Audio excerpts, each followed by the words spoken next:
जय हिंद, मैं हूं अजय झा। स्वागत आप सबका स्पेशल प्रोग्राम में। कहते हैं कि राजनीति में न कोई स्थायी दोस्त होता है न दुश्मन, बस होते हैं तो मौके। लेकिन आम आदमी पार्टी के साथ जो हुआ है उसने राजनीति में एक नया चैप्टर लिख दिया है। पंजाब से लेकर गोवा और गुजरात तक आपके खेमे में ऐसी दरार पड़ी है जिसने अरविंद केजरीवाल की रातों की नींद उड़ा दी है। राघव चड्ढा समेत 7 राज्यसभा सांसदों ने अचानक आपको अलविदा कह दिया। शुक्रवार को आम आदमी पार्टी के 10 राज्यसभा सांसदों में से 7 सांसदों ने पार्टी छोड़ दी और बीजेपी में विलय करने का फैसला कर लिया। शुक्रवार को जहां राघव चड्ढा के साथ संदीप पाठक और अशोक मित्तल बीजेपी में शामिल हो गए, वहीं शनिवार को स्वाति मालीवाल के भी बीजेपी में शामिल होने की खबर है। बाकी 3 सांसदों के बारे में भी कहा जा रहा है कि जल्द ही बीजेपी में वो शामिल होंगे। आम आदमी पार्टी और सांसद संजय सिंह इसे बीजेपी का ऑपरेशन लोटस बता रहे हैं और आरोप लगा रहे हैं कि जांच एजेंसियों का डर दिखाकर उनके नेताओं को तोड़ा गया। जबकि बागी सांसदों का कहना है कि पार्टी अपने पुराने आदर्शों से भटक चुकी है।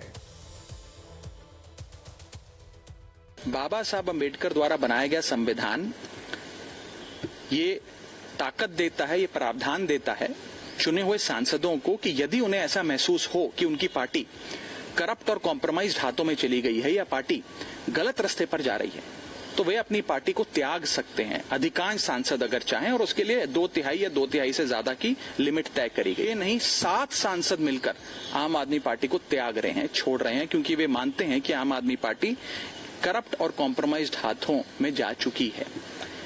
और जो लोग ये कह रहे हैं, खासतौर पे आम आदमी पार्टी के नेता, कि डर कर चले गए आम आदमी पार्टी छोड़कर, हम डर कर नहीं, डिसअपॉइंटेड महसूस कर गए आम आदमी पार्टी से। मैंने आम आदमी पार्टी छोड़ दी है और बीजेपी ज्वाइन कर ली है। 2006 से मैं अरविंद केजरीवाल जी के साथ काम कर रही हूँ। अपना घर छोड़ा, 7 साल झुग्गियों में रही, नौकरी छोड़ी और हर आंदोलन में मैंने उनका बढ़ चढ़ के साथ दिया। लेकिन अरविंद केजरीवाल जी ने अपने घर पे अपने गुंडे से मुझे बेरहमी से पिटवाया। जब मैंने FIR दर्ज करने की कोशिश की तो उल्टा मुझे ही डराया गया, धमकाया गया। 2 साल से मुझ पे हर संभव दबाव बनाया गया है उनके द्वारा कि मैं अपना केस वापस ले लूं, लेकिन मैं नहीं झुकी। इसके चलते मुझे 2 साल से पार्टी के द्वारा 1 मिनट का समय भी नहीं दिया गया है संसद में अपनी बात रखने का। तो अब सवाल सबसे बड़ा यह है कि क्या वाकई ये ऑपरेशन लोटस है जैसा आम आदमी पार्टी आरोप लगा रही है, या फिर केजरीवाल के अपनों का ही मोहभंग हो चुका है। ये बड़ा सवाल तो है। वहीं आपके मन में ये सवाल भी होगा कि क्या इन सांसदों की सदस्यता चली जाएगी? तो जवाब है, तकनीकी तौर पर फिलहाल ये मुमकिन नहीं दिख रहा। संविधान की 10वीं अनुसूची यानी दल बदल कानून के मुताबिक अगर किसी पार्टी के 2/3 विधायक या सांसद एक साथ टूटकर किसी दूसरी पार्टी में शामिल होते हैं या नया गुट बनाते हैं तो उसे विलय माना जाता है और उन पर दल बदल कानून लागू नहीं होता। अब देखते हैं आम आदमी पार्टी का क्या गणित है। राज्यसभा में आपके कुल 10 सांसद थे। 7 सांसदों का टूटना यानी लगभग 70%, जो कि 2/3 मतलब 6.66 सांसद के आंकड़ों से कहीं ज्यादा है। इसीलिए कानूनन इन 7 सांसदों की सदस्यता सेफ लगती है। वैसे राज्यसभा के सभापति इनकी योग्यता पर आखिरी फैसला करेंगे, लेकिन आपके पास इन सांसदों के खिलाफ कोर्ट जाने का भी रास्ता खुला हुआ है। कि आम आदमी पार्टी के जो 7 सांसद हैं वो बीजेपी ज्वाइन कर लिए हैं। अब सवाल है कि क्या उन पे एंटी डिफेक्शन लॉ लागू होता है या नहीं। लेकिन रूल ये है कि अगर 2/3 मेंबर किसी भी पॉलिटिकल पार्टी के अगर दूसरे पार्टी को ज्वाइन करते हैं तो ये एंटी डिफेक्शन लॉ के जो है ये एक्सेप्शन में आते हैं। इसके डिस्क्वालिफिकेशन के जो ग्राउंड हैं ये हैं कि वॉलंटरी आपने किसी पार्टी को छोड़ा हो, पहला। दूसरा, अगर पार्टी ने व्हिप जारी किया हो कि आपको हाउस में रहना है और वोटिंग करना है, आप वहाँ पे नहीं रहे हों, या फिर आपने किसी भी जो इंडिपेंडेंट मेंबर हैं और आप किसी पॉलिटिकल पार्टी को ज्वाइन कर लिए हैं, नॉमिनेटेड मेंबर हैं वो अगर किसी पॉलिटिकल पार्टी को ज्वाइन कर लेते हैं या किसी पॉलिटिकल पार्टी में चले जाते हैं तो उन पे ये सब नियम लागू होता है। और सवाल ये भी है कि आपका आगे क्या होगा, केजरीवाल कैसे अपनी पार्टी को संभाल पाएंगे। वहीं सबसे बड़ा झटका पंजाब को लगा है। वैसे तो पंजाब में मान सरकार फिलहाल महफूज है, लेकिन राजनीति में सरकारें बाद में गिरती हैं, मनोबल पहले गिरता है। दावा किया जा रहा है कि सांसदों की टूट के बाद अब पंजाब में आप के 50 विधायक बीजेपी के संपर्क में हैं और वो कभी भी पार्टी छोड़ सकते हैं। वैसे सीएम भगवंत मान इससे इनकार कर रहे हैं और अपने विधायकों को एकजुट बता रहे हैं। वहीं माना यह भी जा रहा है कि बीजेपी का मिशन पंजाब पूरी रफ्तार से चल रहा है। पहले लक्ष्य के तौर पर शहरी पंजाब को साधा जाएगा। यहां राघव चड्ढा को पार्टी का आधुनिक, युवा और आक्रामक चेहरा बनाया जाएगा। बीजेपी का दूसरा लक्ष्य होगा ग्रामीण पंजाब। यह जिम्मेदारी रवनीत सिंह बिट्टू जैसे नेताओं के कंधों पर होगी। और तीसरा लक्ष्य होगा पंथिक वोट बैंक को समेटने का, जो कभी अकाली दल का मजबूत आधार था, लेकिन अब नए राजनीतिक विकल्प की तलाश में है। एचएस फुल्का की एंट्री भी इसी राजनीति का हिस्सा मानी जा रही है। पंजाब में बीजेपी का चौथा लक्ष्य है अनुसूचित जाति वोट बैंक को साधने का, जिस पर अब तक कांग्रेस की मजबूत पकड़ रही है। पीएम नरेंद्र मोदी का डेरा सचखंड जाना और संत निरंजन दास को पद्मश्री दिया जाना इसी सामाजिक पहुंच का हिस्सा माना जा रहा है। यानी बीजेपी अब पंजाब में सिर्फ चुनाव नहीं लड़ना चाहती, बल्कि सामाजिक समीकरणों को नए सिरे से लिखना चाहती है। आम आदमी पार्टी जिन मूल्यों को लेकर, आदर्शों को लेकर बनी थी, वो मूल्य और आदर्श केजरीवाल साहब ने ताक पर रख दिया। रेड कारपेट नहीं बिछेगा, सरकारी गाड़ी नहीं लेंगे, अब गाड़ियों का काफिला चलता है, मैं मकान नहीं लूंगा, और अब एक नहीं दो शीश महल बनते हैं। भ्रष्टाचार करने पे बाहर का रास्ता दिखाया जाएगा। अब पूरी की पूरी पार्टी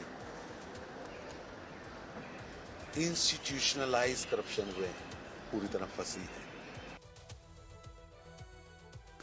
उधर गुजरात में भी आम आदमी पार्टी के लिए यह झटका मामूली नहीं है। स्थानीय निकाय चुनाव से ठीक पहले आपका यह संकट उसके कार्यकर्ताओं के उत्साह पर ठंडा पानी डाल सकता है। जिस गुजरात को आप 2027 का लॉन्च पैड मान रही थी, वहां अब सवाल उठ रहे हैं। वहीं गुजरात यूनिट के सोशल मीडिया पेज सस्पेंड होने की खबरें भी आ रही हैं, जिससे पार्टी की डिजिटल रीच खत्म हो चुकी है और इसका ठीकरा बीजेपी पर आप लगा रही है। वहीं गोवा में भी मैसेज साफ जाएगा कि आप अब विस्तार की नहीं, अस्तित्व की लड़ाई लड़ रही है। जो खलबली मची है, उसके लिए आपके नेता बीजेपी को जिम्मेदार ठहरा रहे हैं। तो जो आम आदमी पार्टी के 7 राज्यसभा के सांसद टूटे हैं, ये गैर कानूनी है, गलत है, गैर संवैधानिक है और संसदीय नियमों के विपरीत है। इसलिए मैं आज चेयरमैन राज्यसभा को, उपराष्ट्रपति महोदय को इन सारे नियमों का हवाला देते हुए पत्र दूंगा कि इन 7 सदस्यों की, इन 7 राज्यसभा के सांसदों की सदस्यता पूरी तरीके से समाप्त की जाए। लेकिन बीजेपी के लिए यह सिर्फ 7 सांसदों का शामिल होना नहीं है, ये एक साथ कई मोर्चों पर बढ़त हासिल करने का मौका है। राज्यसभा में एनडीए की संख्या 141 से बढ़कर 148 हो जाएगी, यानी 2/3 बहुमत की दूरी अब और कम हो जाएगी। ऐसे में अहम विधेयकों का रास्ता आसान होगा। पंजाब में संगठन को नई ऊर्जा मिलेगी। गुजरात और गोवा में आपके उभार पर मनोवैज्ञानिक ब्रेक लगेगा। यानी एक तीर से कई निशाने साधने की कोशिश में बीजेपी लगी है। अरविंद केजरीवाल पहले भी कई बड़े झटके जैसे योगेंद्र यादव, प्रशांत भूषण, कुमार विश्वास का जाना झेल चुके हैं। वहीं आम आदमी पार्टी अब अपने ही बागी सांसदों के खिलाफ एक्शन मोड में भी है। पार्टी का दावा है कि उसके 7 सांसद गैर कानूनी तरीके से बीजेपी में शामिल हुए हैं और राज्यसभा सचिवालय में इनके खिलाफ याचिका दायर होगी। वहीं संविधान के जानकार इस विलय को कानूनी तौर पर सही बता रहे हैं।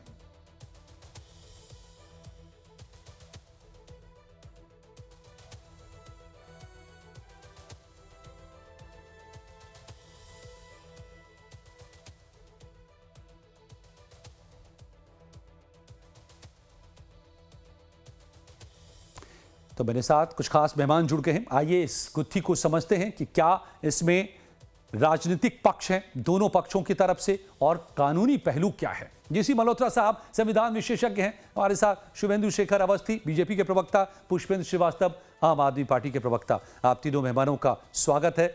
तो मैं सियासी बहस में जाऊं इससे पहले कानूनी पहलुओं को, संवैधानिक पहलुओं को समझ लेते हैं। जीसी मल्होत्रा साहब, आप बताएं कि दल बदल कानून क्या इन सांसदों पर लागू होता है, क्योंकि आम आदमी पार्टी का दावा है कि गैर कानूनी तरीके से ये सांसद गए हैं।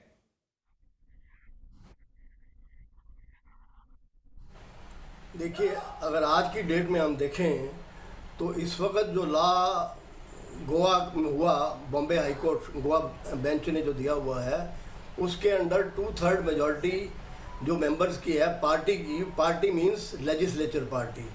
तो अभी तक की ये पोजीशन है कि लेजिस्लेचर पार्टी के 2/3 मेंबर्स अगर ज्वाइन करते हैं तो उनके ऊपर एंटी डिफेक्शन लॉ लागू नहीं होगा।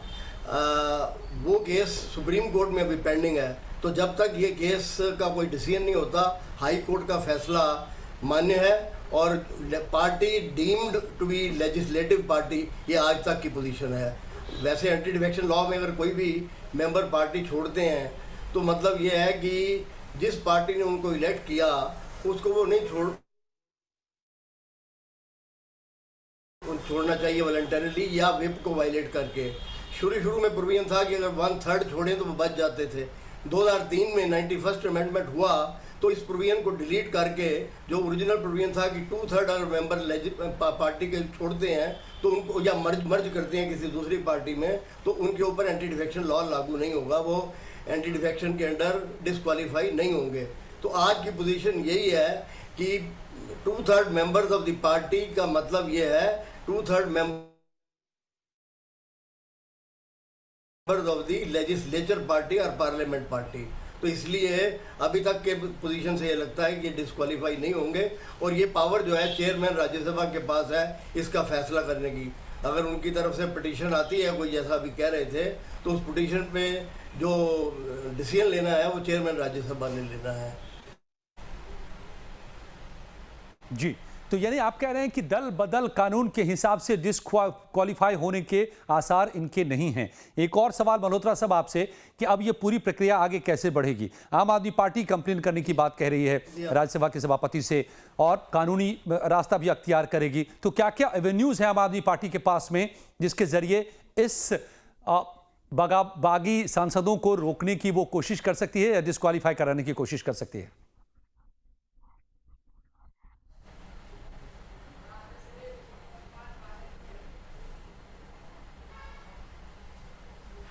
मल्होत्रा साहब जी, आम आदमी पार्टी के पास क्या विकल्प हैं, कौन कौन से रास्ते वो अख्तियार कर सकते हैं?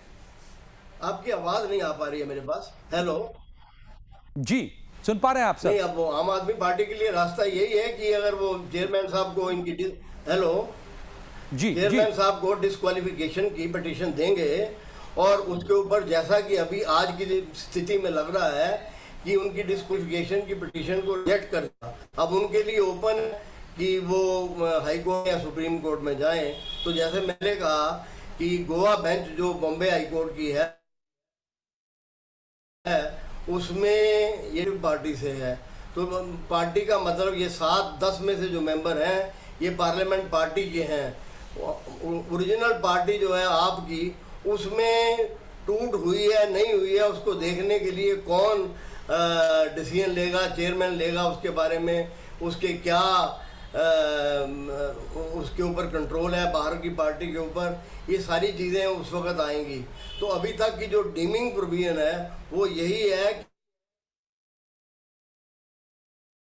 कि जो पार्टी में 10 में से अगर 7 चले जाते हैं जैसा कि पिटीशन में दिया हुआ है तो 2/3 से वो सेव हो जाते हैं, तो डिस्क्वालिफिकेशन नहीं होगी उनकी।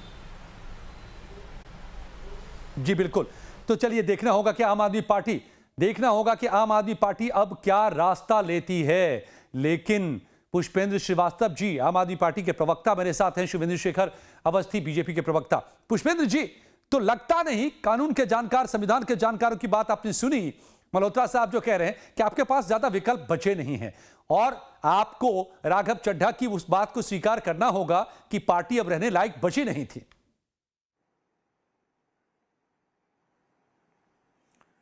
देखिए, राघव चड्ढा जी को बहुत देर से एक ख्याल आया और सारे देश की जनता, खास करके पंजाब की, ये बात जानती है। अभी आप इस बात पे डिस्कस कर रहे थे, हमारे विशेषज्ञ लोग भी बता रहे थे कि राज्यसभा के जो चेयरमैन हैं उन पे डिपेंड करता है कि इनकी सदस्यता जाएगी कि नहीं, वो डिस्क्वालीफाई होंगे कि नहीं, करेंगे कि नहीं। लेकिन मैं आपको बता दूं कि राज्यसभा के चेयरमैन कब डिस्क्वालीफाई करेंगे, नहीं करेंगे, ये सब भविष्य की बात है। हमारे नेता ने, संजय सिंह जी ने आज प्रेस कॉन्फ्रेंस करके कहा कि हम कंप्लेन करेंगे, इनकी वहां पे पिटीशन देंगे। लेकिन मैं आपको बता दूं कि पंजाब की जनता ने इनको डिस्क्वालीफाई कर दिया है, क्योंकि पंजाब की जनता के उम्मीद थे ये, उन्होंने बड़ी उम्मीद से इनको चुना था। और आज आप देखिए, आपकी खुद रिपोर्ट में ये बात सामने आ रही है कि पंजाब में इनके घरों के बाहर लोग पंजाब के लिख करके जा रहे हैं, ये पंजाब के गद्दार हैं, जूते मार रहे हैं, इनकी तस्वीरों पे जूतों की माला चढ़ा रहे हैं। तो इससे अंदाजा लगा लीजिए अजय जी कि देखिए, कानूनी प्रक्रिया से डिस्क्वालीफाई होना एक अलग बात है, और अगर आप जनता को निराश किया है, जनता के साथ आपने धोखा किया है, पंजाब की जनता के साथ आपने धोखा किया है, वही आपका सबसे बड़ा क्वालिफिकेशन। लेकिन पुष्पेंद्र जी, ये तो आप कह रहे हैं, आपके कार्यकर्ता, ये कोई पुष्पेंद्र जनता जी, के ये नेता आप तो कह है रहे नहीं। हैं, आपके कार्यकर्ता कह रहे हैं, सवाल सुन लीजिए ना, आप कह रहे हैं, आपके कार्यकर्ता कह रहे हैं कि पंजाब की जनता ने डिस्क्वालीफाई कर दिया बीजेपी को, लेकिन जो रणनीति उभर के सामने आ रही है कि आम आदमी पार्टी को पंजाब के इलेक्शन में डिस्क्वालीफाई करने के लिए ये पूरी प्लानिंग है। भाई, मैं तो कह रहा हूं अजय जी, मैं यही बात तो कह रहा हूं। मैंने बीजेपी को डिस्क्वालीफाई करने के लिए नहीं कहा, मैंने इन सांसदों की बात कर रहा हूं जो ये गद्दार हैं, आम आदमी पार्टी के और पंजाब के जो गद्दार हैं। मैं इन सांसदों के डिस्क्वालिफिकेशन की बात कर रहा हूं कि पंजाब की जनता ने इनको अभी से कर दिया डिस्क्वालीफाई। ये सांसद तो कह रहे हैं कि आप करप्ट हैं, आम आदमी पार्टी करप्ट हो गई है, वो अपने सिद्धांतों को भूल गई है। अरे भाई, करप्ट थे तो आप सांसद क्यों बने रहे, जब आप पहले ही रिजाइन कर देते। अब ये क्या तरीका हुआ?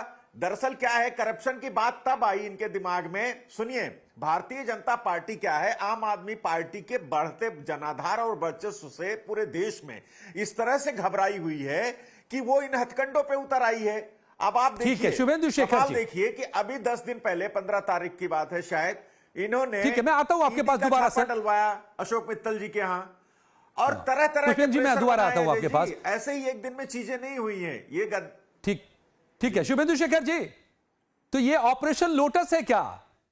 अब बीजेपी तमाम पार्टियों को, सांसदों को खरीदने में जुट गई है। आज कांग्रेस भी यही बात कह रही है, डीएमके भी यही कह रही है, आरजेडी भी यही कह रही है, आम आदमी पार्टी तो कह ही रही है। क्या आपने ईडी से लेकर के और पैसों तक का इस्तेमाल करके ये ऑपरेशन लोटस को अंजाम दिया है? अजय जी, आपको और हमारे चैनल को जो लोग इस टीवी को देख रहे हैं, इस न्यूज को देख रहे हैं, उनको मेरा नमस्कार। और मैं ये कहना चाहता हूं, ये ऑपरेशन लोटस नहीं है, ये ऑपरेशन झाड़ू है। और ऑपरेशन झाड़ू क्या है कि अपने घर में सफाई हुई है। मैं गिनवा रहा हूं इनको: कुमार विश्वास, योगेंद्र यादव, प्रशांत भूषण, आशीष खेतान, कपिल मिश्रा, साजिया एलवी, अंजलि दमनिया, कैलाश गहलोत, बिन्नी, मयंक गांधी, संदीप पाठक, हरभजन सिंह, विक्रम साहनी, राजेंद्र गुप्ता। इनके ऊपर कौन सा केस ईडी या सीबीआई का है? कोई नहीं। खाली एक अशोक मित्तल जी की बात कह रहे हैं, बाकी किसी पर कोई केस नहीं, ना कोई मैटर है। अब इनको कोई ना कोई जवाब तो देना है। तो क्या अशोक मित्तल को वो 7वां नंबर जुटाने के लिए ईडी का सहारा लिया गया क्या शुभेंदु जी, 2/3 पूरा करने के लिए? नहीं, मैं तो ये बता रहा हूं कि जिस पार्टी का निर्माण एक भ्रष्टाचार को खत्म करने के लिए हुआ था, जिस पार्टी के नेता ने कहा था कि हम बड़ा घर नहीं लेंगे, 2 कमरे का घर ही बहुत है, जिस पार्टी के नेता ने कहा था हमारी वैगनार बहुत है, उसने। लेकिन शुभेंदु जी, ये तो सवाल उठा रहे हैं संजय सिंह कि 4 दिन पहले, शुभेंदु जी, संजय सिंह ने सीधा सवाल उठाया है। सुनिए तो सही सवाल, संजय सिंह ने सीधे कहा है कि 4 दिन पहले ईडी का छापा पड़ता है और 4 दिन बाद वो बीजेपी में पहुंच जाते हैं। ईडी का छापा पड़ना और ये 7 लोगों का, बाकी 6 क्यों आ गए? मैं तो क्वेश्चन पूछ रहा हूं कि हरभजन सिंह को क्यों ज्वाइन कर लिया? या दीजिए राजेंद्र जवाब गुप्ता ने पुष्पेंद्र क्यों ज्वाइन श्रीवास्तव कर जी। लिया? इसका जवाब नहीं है। पुष्पेंद्र जी जवाब दीजिए। जवाब नहीं है इनके पास। ठीक है, जवाब ले लेते हैं इतने ना, अच्छे सामने कार्यकर्ता बैठे। थे, उन्होंने राज्यसभा में भेजा, वो लोग छोड़ के चले आए। कोई एक आदमी है, ये केवल 4 लोग हैं अरविंद केजरीवाल के साथ, केवल 4 लोग। पुष्पेंद्र जी आपकी आवाज क्यों नहीं आ रही है? सिसोदिया, संजय सिंह, अतिशी और सौरभ भारद्वाज, शुभेंद्र जी, ही हेलो, अरविंद केजरीवाल को गिराएगी। अजय जी, अरे आ रही है, बोलिए अजय जी, मेरी आवाज आ रही है आपको?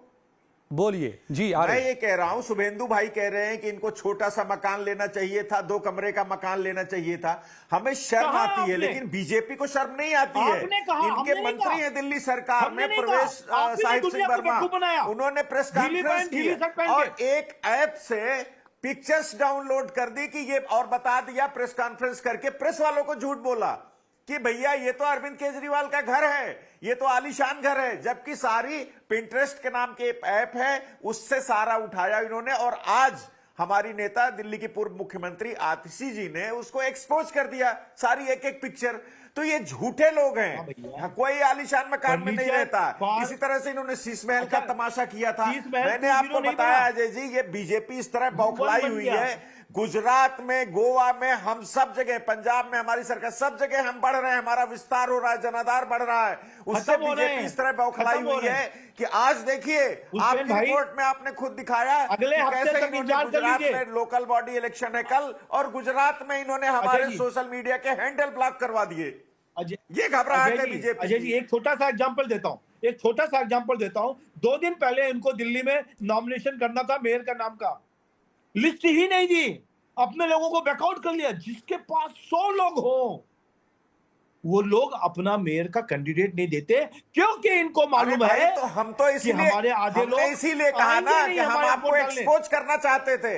हम चाहते थे कि आपको ये कहने का मौका ना मिले कि हमको मौका नहीं मिला दोबारा, आप फिर से मेयर बनाइए और हम आपको फिर एक्सपोज करेंगे। आपके पास मेयर होते हुए भी आपने दिल्ली का नुकसान किया है, दिल्ली का काम नहीं किया, आपने दिल्ली के कूड़े के पहाड़ नहीं हटे, सफाई व्यवस्था वैसी की वैसी है, नाले वैसे ही गंदे हैं, सड़कें टूटी हुई हैं, आपका मेयर है। और हम चाहते हैं कि आपका मेयर फिर बने और दिल्ली में बीजेपी एक्सपोज हो जाए। ना तो आपकी दिल्ली सरकार काम कर रही है, ना आपकी एमसीडी में चल रही है, कुछ काम हो रहा है, तो आपको तो यही करना है। इसीलिए हम चाहते हैं कि आप फिर एक्सपोज हो अगले 1 साल तक, इसीलिए हमने मेयर का कैंडिडेट नहीं खड़ा किया। वाह, आपको डर था कि आपके लोग ही आपको वोट नहीं देंगे, इसलिए आप खुद ना जरूरी है भाई, झाड़ू ना जंग ये बड़ी है भैया। पुष्पेंद्र बाबू, अगले 15 दिन में एक्सपोज नहीं है भाई, अगले 15 दिन में आप बहाने ढूंढ लीजिए, कितने लोग आपको छोड़ने वाले हैं आपको मालूम नहीं चलेगा। पूरा आम आदमी, मतलब शुभेंदु जी आप कह रहे हैं कि नहीं, शुभेंदु जी आप कह रहे हैं ऑपरेशन नोटिस अभी जारी है और भी लोग छोड़ने वाले हैं, ये बड़ी ब्रेकिंग दे रहे हैं आप। हमको जानकारी है, दिल्ली के बहुत सारे विधायक पार्टी छोड़ने के तैयार है। हम लोग तो रोज मिलते हैं सब लोगों से, कहीं ना कहीं किसी ना किसी सांस्कृतिक कार्यक्रमों में। लोग इतना ज्यादा अरविंद केजरीवाल के एटीट्यूड से परेशान है। ऑपरेशन लोटस तो हो ही नहीं समय इतना ही है मेरे पास। कह रहे हैं कि ऑपरेशन लोटस जारी है, ये तो अभी शुरुआत है, यही शुरुआत है। आप बैठ देखते करके रहिए 10 मिनट की पुष्पेंद्र जी, बहस में इस टीवी आप चैनल पे एक्सपोज हो बैठने जा वाले रहे लोग नहीं मिलेंगे, प्रवक्ता लोग नहीं आएंगे चैनल पे। चलिए, तो कुल मिलाकर के नहीं, ये मैं समझ सकता हूं कि ये कितनी बड़ी सियासी जंग है जो छिड़ चुकी है आप लोगों के बीच में। हम यहीं रहेंगे, आप नहीं होंगे, क्योंकि आपको हम आंदोलन में जन्मी जितनी पार्टियां हैं वो 4 साल से 10 साल तक रही हैं। ये आप, जयप्रकाश ये AFP आप कह रहे हैं, और चाहे समग्र क्रांति रही हो। अब नहीं, आप भी रहे, बीजेपी भी रहे, को नहीं देखा था, आम आदमी पार्टी ने आपको बैकफुट इतना ही वक्त था।